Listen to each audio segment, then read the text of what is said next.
This is now the third time that I've had the opportunity to address members of the Security Council about the controversy surrounding the OPCW's investigation of the alleged chemical attack in Douma. And if I can share one opinion, while I really appreciate this opportunity, I have to say that I find it unfortunate that nearly 5 years after that alleged incident in Douma, this controversy around the OPCW investigation is still being debated in public rather than being addressed by the OPCW. Because fundamentally, this is a controversy that is internal to the OPCW. And at the heart of it are at least 2 veteran inspectors from the OPCW with nearly 30 years of combined experience who worked on the Douma investigation, who deployed to Syria for the Douma investigation. And what they say is very simple. They have accused senior officials at the OPCW of suppressing findings from their probe and putting out unsupported conclusions that baselessly implicate the Syrian government in a chemical attack. And they are not demanding that their own opinions be affirmed as the ultimate truth. They just want the right to be heard. And rather than hearing these inspectors, allowing them to come in and voice their concerns, allowing the OPCW to weigh the findings that were suppressed, the OPCW has refused to meet with them, and has even denigrated them in public, which I will get into. So when I talk about the suppression of the Douma probe, it's a long story which I've gone through before, so I won't repeat the whole story. But let me just to illustrate, give you one example of the documented suppression of the findings of the Douma probe, which nobody contests. This is uncontested fact. So the alleged chemical attack happens on April 7th, 2018. Afterwards, OPCW investigators get on the ground. The first time, by the way, that an OPCW fact-finding mission manages to reach the site of an alleged chemical attack in Syria. After they return to The Hague, and now this account that I'm telling you is based on both public documents and also leaked documents that have come out. So after the Douma team gets back to The Hague, they do chemical analysis, and they discover something very strange. The symptoms of the Douma victims, the people seen in the photographs, they look like they've been subjected to a nerve agent attack. There is profuse foaming from the mouth in several victims. And inside the apartment building where dozens of bodies were filmed, the victims are gathered in piles at the center of a room. So these are classic signs of a nerve agent attack like sarin. But the OPCW's chemical analysis that comes from its own labs turns up no traces of any nerve agents whatsoever, including sarin. So the OPCW team has a quandary. You have symptoms of a nerve agent attack, but no evidence of nerve agents in the chemical samples. So they need expertise. So what do? They fly to Germany to consult with top military toxicologists for help. And they show these German toxicologists, 4 of them, photos and videos of the incident in Douma. The Germans very quickly reach an unequivocal conclusion. They conclude that the observed symptoms of the Douma victims have no correlation to chlorine whatsoever.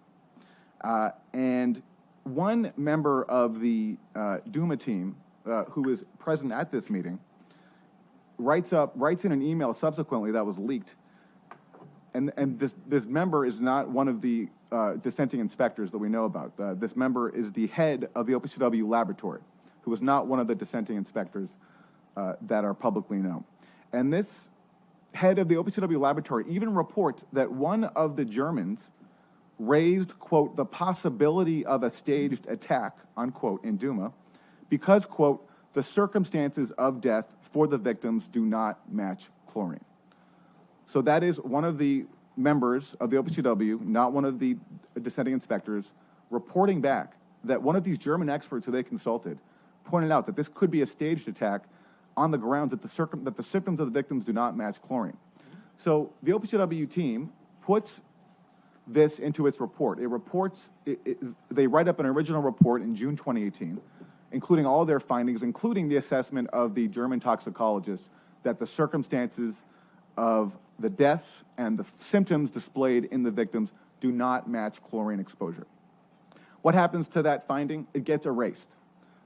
the OPCW, some unknown senior officials at the OPCW, take the original report produced by the Douma team. They erase that finding based on the German toxicologist input, and they add a series of unsupported conclusions suggesting that a chemical attack occurred. And when this is discovered by the dissenting inspector known as Inspector B, his name is Dr. Brendan Whelan, who is the chief author of that original report, he protests this deception. And that doctored version of the report is withdrawn. But the Germans' input that was censored is never, ever disclosed publicly. In the final report of the Douma investigation put out in March 2019, the Germans' input is still missing.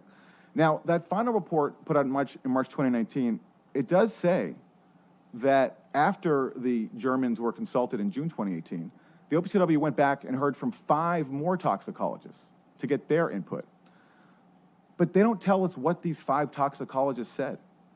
All they say, based on the input of these additional toxicologists, is that it is not currently possible to precisely link the cause of the signs and symptoms to a specific chemical, unquote. Now, this ambiguous language obscures the fact that the German toxicologists who were initially consulted had unequivocally ruled out the specific chemical of chlorine gas. But this FFM report doesn't mention the German toxicologist assessment, and in fact, it even erases the fact that these German toxicologists were consulted. So there's a detailed timeline of the Douma mission included in that March 2019 report, showing all the steps that the OPCW investigation and Douma took. And oddly, that German mission is excluded. It no longer exists. So the dissenting inspectors have been trying, first internally, to get the OPCW leadership to address this obvious suppression, to get the OPCW to hear their concerns and weigh the evidence that was suppressed. What has the OPCW done in response? They've refused to allow these inspectors to come in. They've refused their calls to meet with all the original members of the Douma team, not just the dissenting inspectors. And when other officials, including OPCW veterans, have tried to raise these issues publicly, they've been blocked. In the fall of 2020, the first Director General of the OPCW, the founding Director General, Jose Bustani, he tried to speak before members of the UN Security Council to share his concerns. Now, he has experience with this issue because he helped design the protocols that the OPCW investigations like the one in Douma follow. He also has relevant expertise because these 2 dissenting inspectors are so experienced with the OPCW that their tenure coincides with that of the founding Director General, Jose Bustani. And what happens to Jose Bustani? His testimony is blocked. Certain member states here do not allow him to speak. More OPCW officials start to speak out. In March 2021, there is a statement of concern signed by 5 former OPCW officials, including Jose Bustani, the founding Director General. And this statement says this in part, quote, "The issue at hand threatens to severely damage the reputation and credibility of the OPCW and undermine its vital role in the pursuit of international peace and security. It is simply not tenable for a scientific organization such as the OPCW to refuse to respond openly to the criticisms and concerns of its own scientists while being associated with attempts to discredit and smear those scientists. We believe that the interests of the OPCW are best served by the Director General providing a transparent and neutral forum in which the concerns of all the investigators can be heard, as well as ensuring that a fully objective and scientific investigation is completed." And again, that's a statement coming from 5 former OPCW officials, including the founding Director General. What is the response of the OPCW to this statement?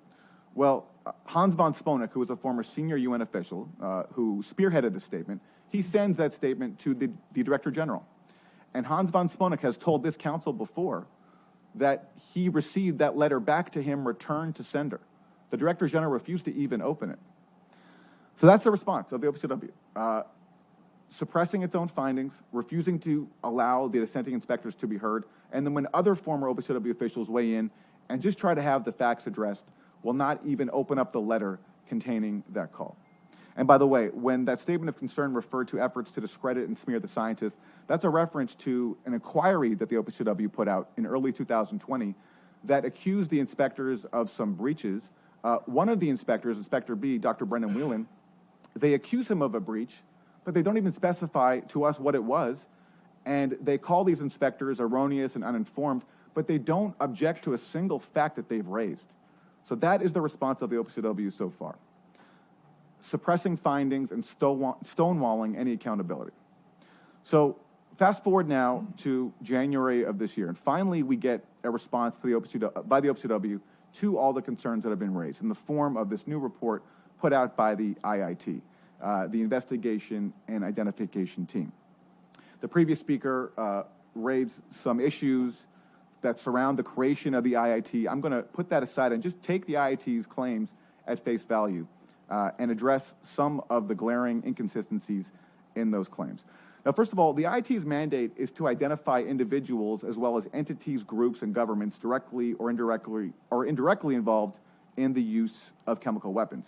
That's quoting the IIT report. And also quoting the IIT report, it says, quote, the IIT understands its mandate to be based on the findings of the fact-finding mission. The fact-finding mission having produced that final report of March 2019. But if you read the IIT report, there are a number of new claims and even new claims of evidence that are being introduced. So this IIT report is not based on the findings of the FFM. This is in fact an attempt to cover the tracks of the FFM and cover up for all the inconsistencies and glaring holes that were raised by the dissenting inspectors. Let me give a few examples of that, and I can't go through all of them, but let me go through two key areas. So the area of chemistry. Okay, so what did the chemical samples tell us about what happened in Douma? Well, to assert that a chemical attack happened in Douma, which is what the IIT concludes, when it comes to chemistry, they base that conclusion on finding what they call a marker chemical, a marker chemical being a signature of chlorine gas. And this so-called marker chemical is named tetrachlorophenol, TECP. And the IIT claims to have found this TECP sample from a single sample of concrete debris taken at location 2, which is the apartment building where the Douma victims were filmed. And the presence of TECP in that sample, the IIT states, quote, specifically points to the exposure to chlorine gas. Again, quoting the IIT, quote, the presence of TECP clearly points to chlorine gas as being the chlorinating agent present at the scene and in very high concentrations, okay? Now, I'm not a chemistry expert, so I can't weigh for you the merits of that argument that TECP specifically points to the presence of chlorine gas. But what I can tell you is that there are a number of glaring problems with this sample. The first glaring problem is that this new supposed smoking gun marker chemical sample has appeared out of the blue. This is the first time in any OPCW report that this sample is being acknowledged. If you go back to the March 2019 final report, there's a long table of all the samples that were collected by the Douma team or received by third parties in Douma. And the table tells you whether or not the samples were tested or not. This sample doesn't even appear there. So amazingly, nearly 5 years after this alleged incident, all of a sudden, the smoking gun sample that the IIT is basing a critical conclusion on has magically appeared out of the blue.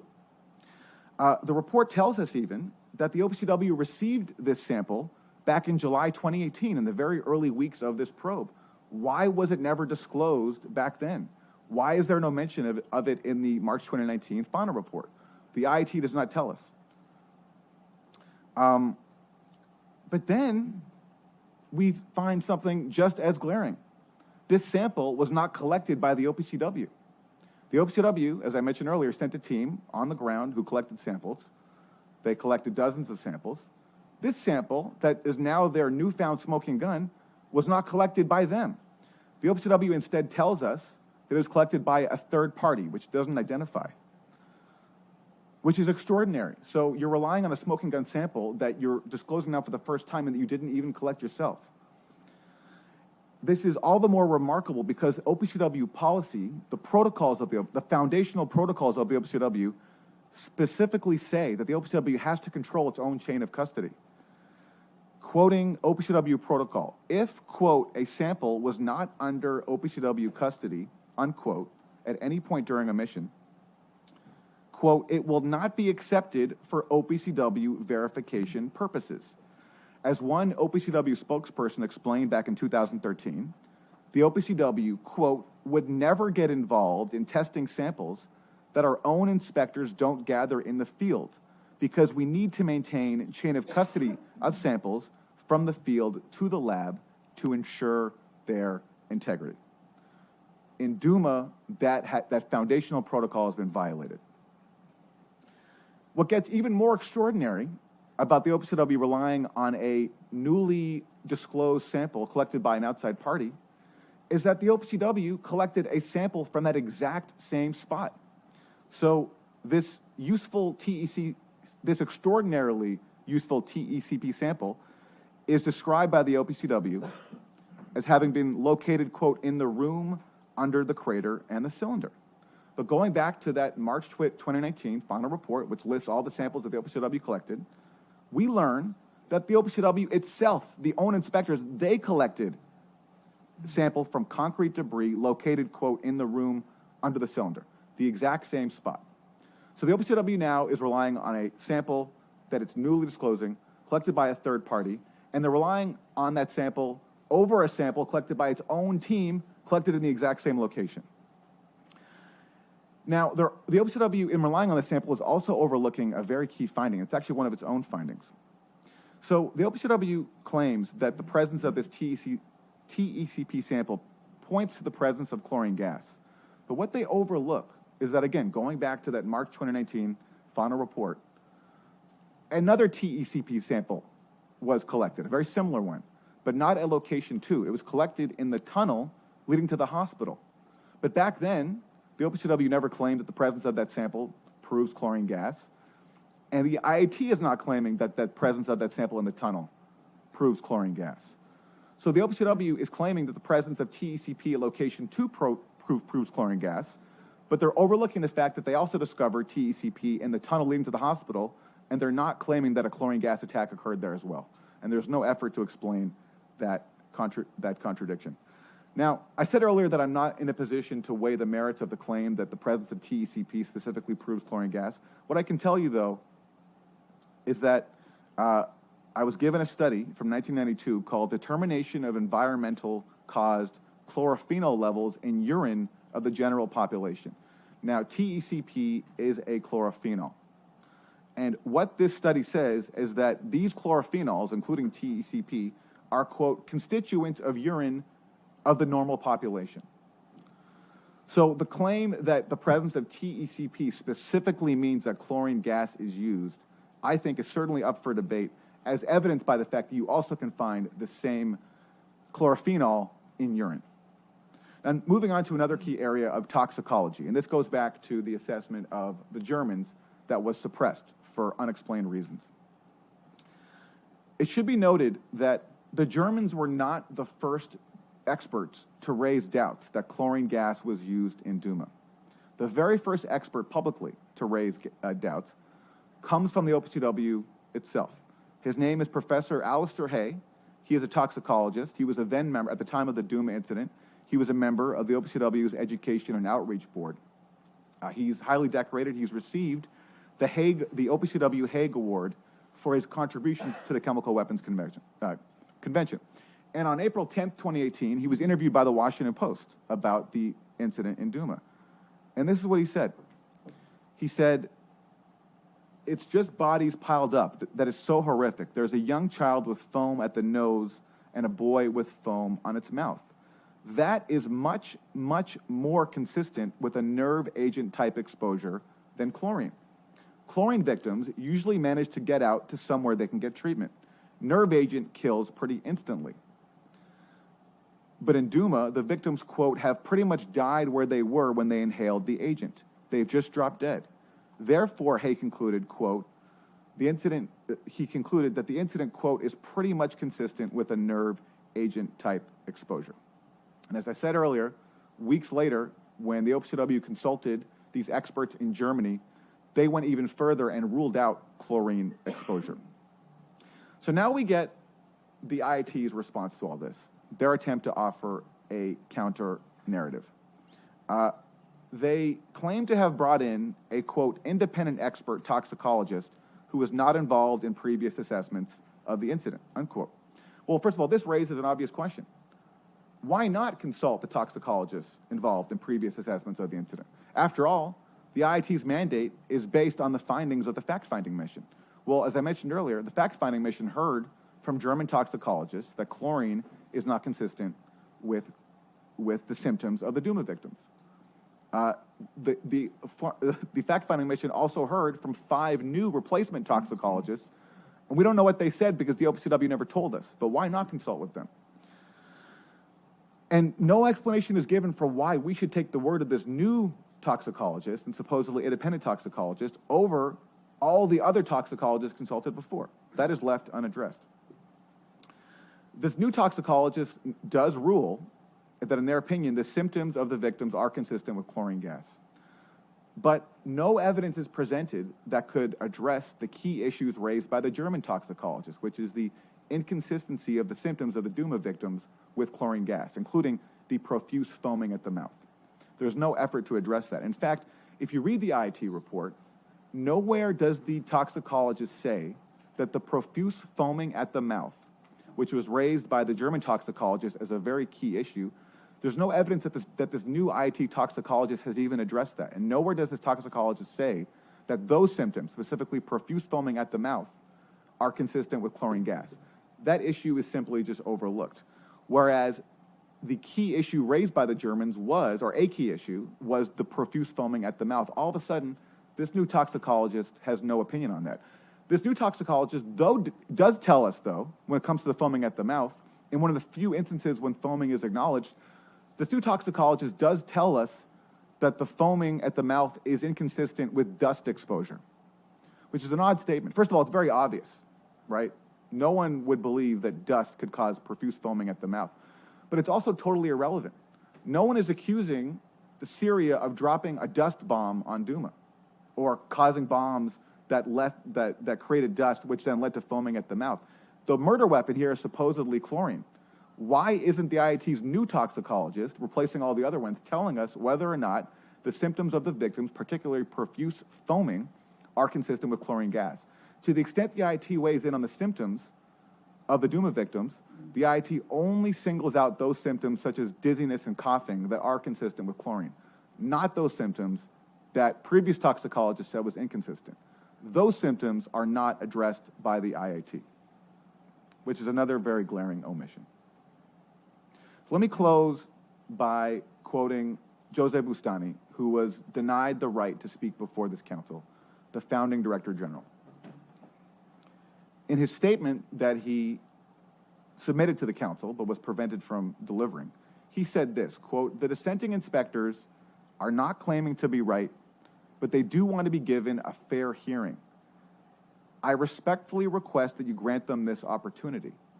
If the OPCW is confident in the robustness of its scientific work on Douma and in the integrity of the investigation, then it has little to fear in hearing out its inspectors. If, however, the claims of evidence suppression, selective use of data, and exclusion of key investigators, among other allegations, are not unfounded, then it is even more imperative that the issue be dealt with openly and urgently." And by the way, this right to hear from the dissenting inspectors is enshrined in the verification annex of the Chemical Weapons Convention, which says that differing opinions have the right to be heard. Why have those differing opinions not been given the right to be heard in the case of Douma? Now, Mr. Bustani emphasized the importance to the OPCW's own integrity and own reputation in terms of the importance of addressing this scandal, that the only way for the OPCW's reputation to be restored and for this issue to be addressed is to hear from the dissenting inspectors, and in fact, not just that is the dissenting inspectors, but all of the original members of the Douma team, many of whom were taken off of the case, by the way, shortly after the team returned from Syria and replaced by people who never set foot in Syria. So I would like to ask those member states that have that blocked Mr. Bustani from speaking, since he was not given the right to speak here, I would like to ask them, specifically the US, Germany, and France, and the UK, I'd like to ask you today, will you support the demand from Mr. Boustany, the founding Director General of the OPCW, to hear from not just the 2 dissenting inspectors that we know about, but all the original members of the Douma team, everybody who went to Syria for that investigation, all of them? Will you support the request for the OPCW Director General to sit down with them, assure them of no political repercussions, and give them the chance to air their concerns? That is my question to those delegations from the US, the UK, France, and Germany, those who led the way in blocking Mr. Boustany from speaking. This is central to the issue of the integrity of the OPCW, but I think most importantly, this is central to the issue of resolving of what happened in Douma. Because we are now nearly 5 years later since that horrific incident, those horrific images of all those dead bodies. And the international watchdog that investigated this incident has suppressed its own findings into that incident, leaving those deaths unresolved. And so long as the OPCW continues to suppress the science, the Douma victims and their families will remain without justice. So I want to urge you today to help restore accountability to the OPCW and help bring justice to the Douma victims and their families. Thank you.